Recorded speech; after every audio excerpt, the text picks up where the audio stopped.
Afternoon my dear, बैठिए। तो my dear, जैसे कि मालूम ही है कि आपने कल इतिहास का पहला चैप्टर शुरू किया था, नहीं? और आज उससे आगे पढ़ेंगे। कल 2 या 3 पॉइंट पढ़े थे। 2 पॉइंट पहला पढ़े थे राष्ट्रवाद क्या है, और दूसरा पढ़े थे यूरोप में राष्ट्रवाद फैलाने में नेपोलियन बोनापार्ट का योगदान। और मैं एक छोटा सा क्वेश्चन आप लोग से पूछ रहे हैं। क्या नाम है आपका? खड़े हो जाइए आशीष। अभी बताइए कि नेपोलियन बोनापार्ट फ्रांस का शासक कब बना था? छोटा क्वेश्चन। फ्रांस का शासक कब बना था? बिल्कुल निर्भीक होके। कल मैंने लिखाया भी था और बताया भी था। Yes sir. बताइए। याद करना ही था तो याद क्यों नहीं? याद तो करना ही नहीं था, याद क्यों नहीं रहेगा? सिर्फ सुनना था। ठीक है बैठिए यार, मैं दुखी कर रहे यार। बोलना चाहिए था आपको। चलिए मैं देखो दूसरा से पूछता हूँ। देखो बुक लेना पढ़े खराब होता। नेपोलियन बोनापार्ट कहाँ का शासक था? एक बोलना। Thank you wait. ले पेन ले ऐसे पेन नीचा नहीं देख 5 टका खट से कमा लिया तो भाई उसको बढ़ाओ। मिलता है ना आपको भी। रे आशीष थोड़ा ध्यान देता तो मिल जाता फिर। तो आज जो पढ़ेंगे हम लोग वो पढ़ेंगे वियना सम्मेलन। जो आज आए हैं वो इस कोना में लिखते हैं। हो सकता है कि कैमरा में नहीं दिखाई दे, आप लोग को दिखाई देगा ना। इस कोना में कुछ लिखते हैं वो आप लोग लिख लीजिए। सबके लिए जोड़ी नहीं है, जो नहीं आए थे उसके लिए जोड़ी है। यहाँ पर लिखेंगे इतिहास। क्या इतिहास? जो नहीं आए हैं कल वो लिख लीजिए इतिहास। इकाई कितना? 1 का शेष मतलब बचा हुआ। और तारीख आज होगी आपको 13/2/2025। ये भी लिख लेंगे आप ताकि याद रहेगा। और अब पढ़ेंगे हम लोग वियना सम्मेलन। बीच में लिखिए वियना सम्मेलन। ये एक सेकंड हो गया थोड़ा सा।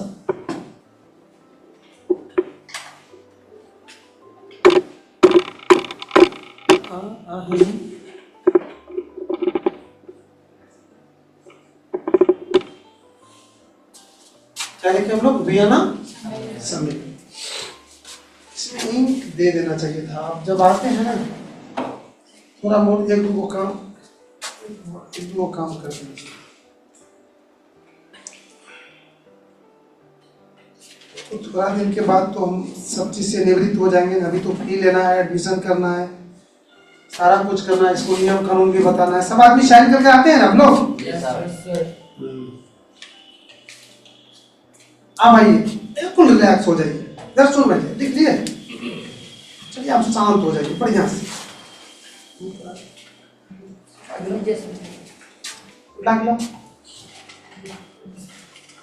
सबसे पहले मैं ये जानना है क्या वियना क्या है। सबसे पहले इसको जानना है वियना। तो सुनना है, अभी लिखना नहीं, इसको जानना है वियना। तो मैं डियर वियना जो है ऑस्ट्रिया की क्या है? राजधानी है। किसका? ऑस्ट्रिया की राजधानी है। इसका ऑस्ट्रिया राजधानी है। और इस वियना में एक सम्मेलन हुआ था। सम्मेलन समझते हैं जहां पर कुछ व्यक्ति बैठते हैं और कुछ बातचीत इत्यादि करते हैं, कुछ निर्णय लेते हैं, उसे क्या कहते हैं? सम्मेलन। तो कब हुआ था वो सुन लीजिए। 1815 में 1815। और इसी ऑस्ट्रिया के उस समय चांसलर था अर्थात प्रधानमंत्री कौन? मेटरनिक।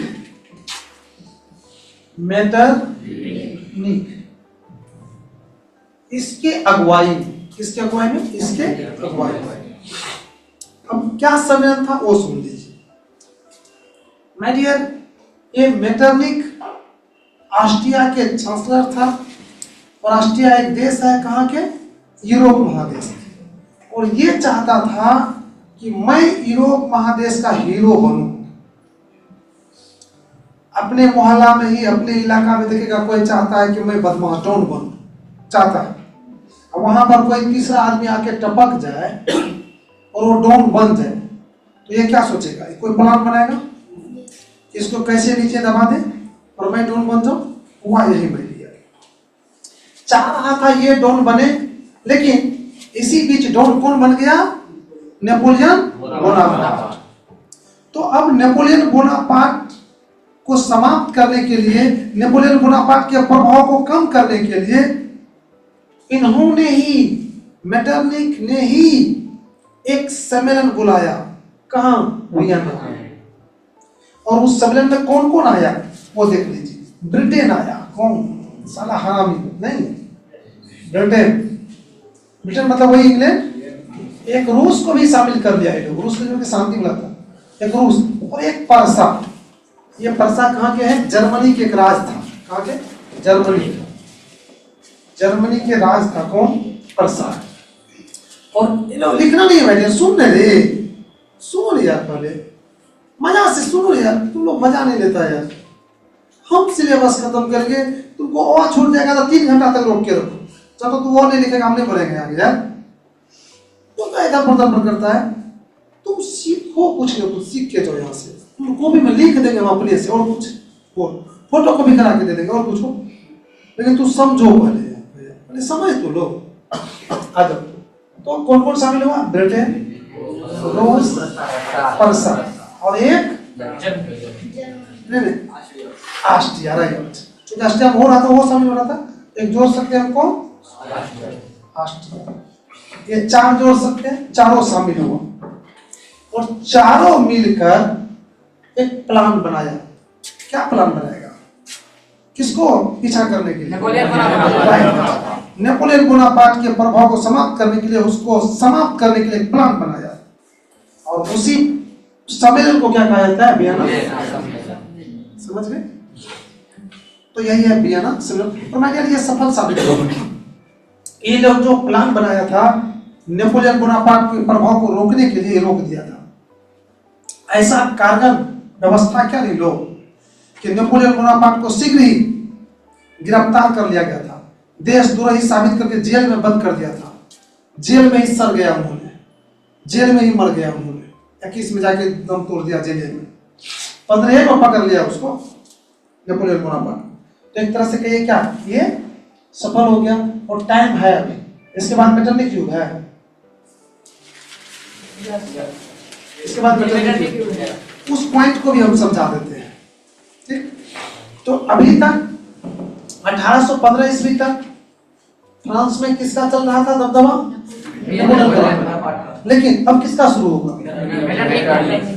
मेटरनिक का। कब तक? 1848। कब? 1848 तक चला। 1848 तक किसका चला? मेटरनिक। तो ये 1815 ईस्वी से लेके 1848 ईस्वी के बीच के समय किस युग के नाम से जाना जाता है? क्यों? क्योंकि 1815 ईस्वी से 1848 ईस्वी के बीच यूरोप में मेटरनिक का बोलबाला रहा, मेटरनिक का तूती बजा, मेटरनिक का जो कहता था वो रहा, मेटरनिक का झंडा फहरा, मेटरनिक का क्या कहिएगा सब कुछ रहा नहीं। इसलिए इसको मेटरनिक युग के नाम से जाना जाता है। दोनों पॉइंट पढ़ लिया आपने, सिर्फ हमको लिखाना है। तो ये लिखना सुन के पहले वियना सम्मेलन, उसके बाद मेटरनिक युग। देखिए, नेपोलियन बोनापार्ट के प्रभाव को रोकने के लिए नेपोलियन बोनापार्ट के प्रभाव को रोकने के लिए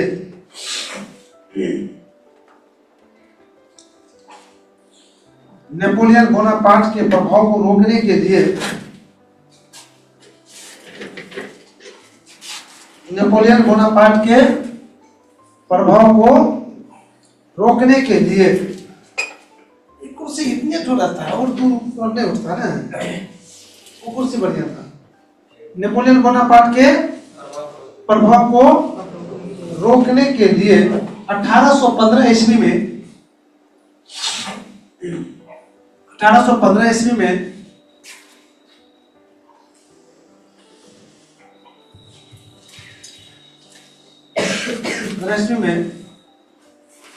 मेटरनिक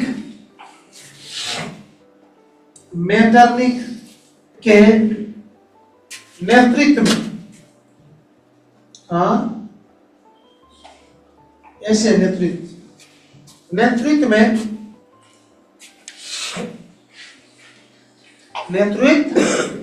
में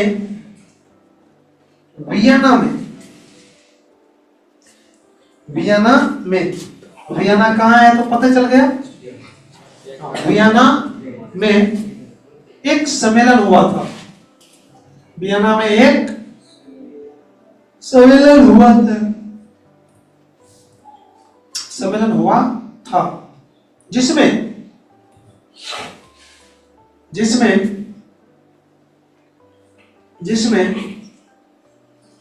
ब्रिटेन,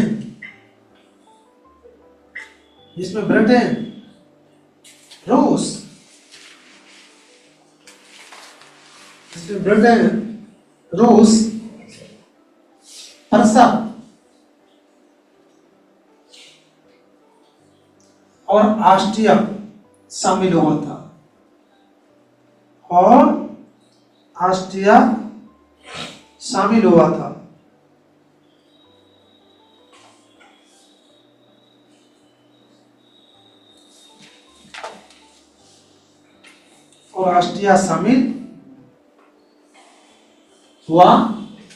था। इसी सम्मेलन को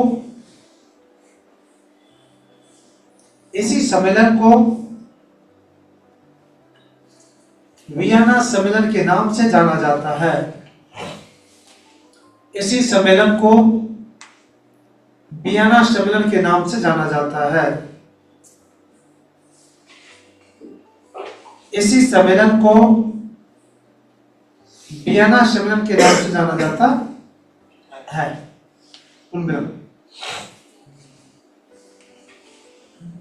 यह सम्मेलन सफल साबित हुआ था। यह सम्मेलन क्या साबित हुआ था? सफल साबित हुआ था। यह सम्मेलन सफल साबित हुआ था।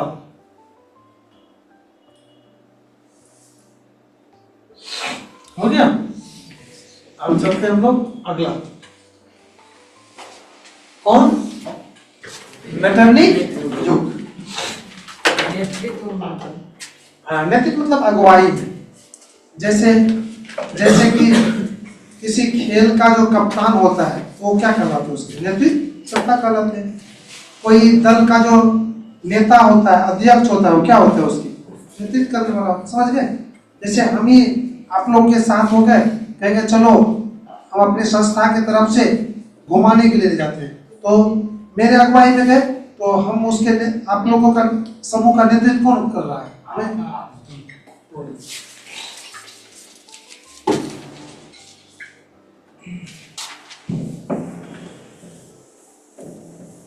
बीच में लिख लीजिए मेटरनिक युग।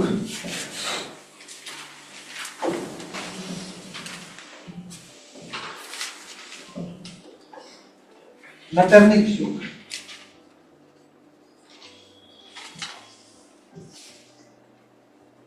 मेटरनिक युग। इसी तरह से आप अपने कॉपी में भी लिखिएगा मेटरनिक युग। बीच में लिखना चाहिए था, जैसे ये लिख रहा है। लिख लिए? तो एक बार सुन लीजिए, वैसे तो सुना देने के लिए है संक्षेप में कि 1815 ईस्वी से 1848 ईस्वी के बीच के समय को यूरोप में मेटरनिक युग के नाम से जाना जाता है, क्योंकि इस समय अवधि में यूरोप महादेश में मेटरनिक का वर्चस्व स्थापित था, बोलबाला था। चलिए देखिए, देखिए यूरोप महादेश के इतिहास में, यूरोप महादेश के इतिहास में, यूरोप महादेश के इतिहास में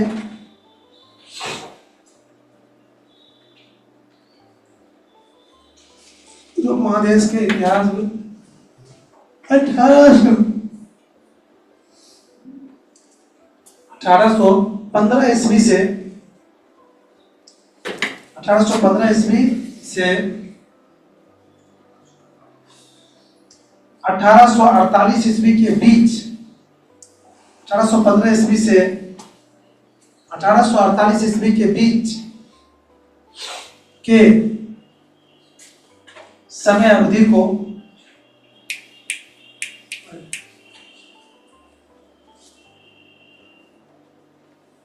1848 ईस्वी के बीच के समय अवधि को मेटरनिक युग कहा जाता है।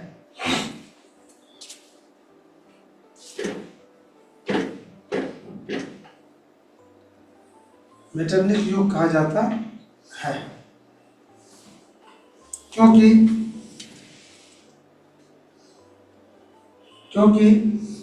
इस समय अवधि में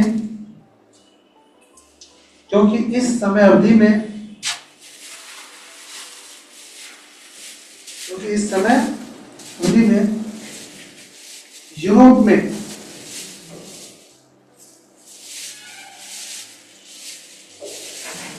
मेटरनिक का बोलबाला, क्योंकि इस समय अवधि में यूरोप में मेटरनिक का बोलबाला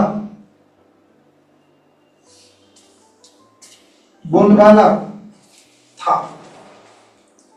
मेटरनिक का बोलबाला उनका खत्म हो गया। तो चलते हैं अगला बताइए।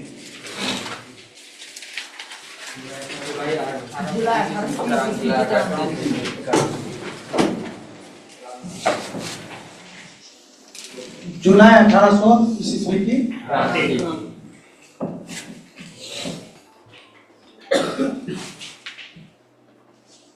आप लोग भी कॉपी के बीच में लिखिए, जुलाई 1830 ईस्वी की क्रांति।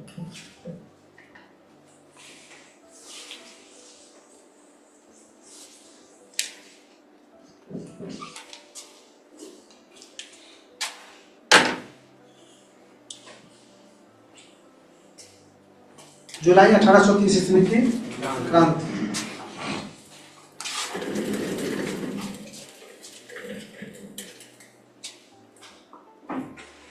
इस कुर्सी के लिए जगह ही कम पड़ जाता है, नहीं उसको यहाँ से चाहिए था। हो गया। जुलाई 1830 ईस्वी क्रांति, यह क्रांति फ्रांस में हुआ था।